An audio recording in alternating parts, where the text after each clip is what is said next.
Каждый человек, приобретающий авиабилет в режиме онлайн, получает на электронную почту два разных документа: маршрутную квитанцию и электронный билет. Многие остаются в замешательстве, что именно нужно вывести на печать и взять с собой в дорогу.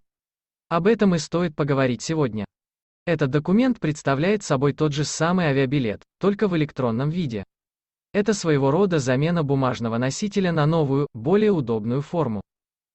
Как восстановить посадочный талон на самолет для отчета экономии времени? Приобрести авиабилет можно, не выходя за пределы своего дома или офиса, экономия денежных средств. Ведь в данном случае человек покупает билет напрямую, без участия посредников от лица авиакомпаний, его невозможно потерять или, например, забыть. В последнее время появилась функция бронирования авиабилета. Оплату можно внести несколько позднее. Электронный билет на самолет – это не что иное, как документ, подтверждающий непосредственно сам факт оплаты авиабилета.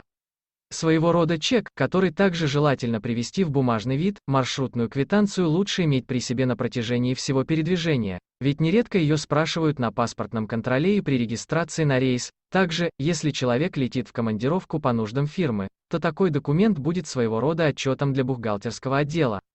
Согласно ему, сотруднику будут возмещаться потраченные денежные средства. Нужно ли распечатывать электронный билет на самолет? Говоря простыми словами, без посадочного талона не попасть на борт самолета, ведь этот документ подтверждает, что пассажир прошел таможенный и паспортный контроль и готов к вылету. Внешний посадочный талон напоминает прямоугольную карточку, где отражена вся информация о пассажире. Его данные, маршрут, которому он следует, место в самолете и класс, которым он полетит. Также комплектом к талону идет и багажная бирка, которая клеится на чемодан, подлежащий сдаче. В случае потери последнего, по этой информации работники аэропорта смогут установить, кому принадлежат вещи и каким рейсом их отправить. Если вдруг человек летит впервые и в ходе этого у него возникают вопросы, то можно всегда обратиться за помощью к сотрудникам аэропорта. Они без проблем подскажут и направят к нужному терминалу или пункту. Ставь лайк и подписывайся на наш канал.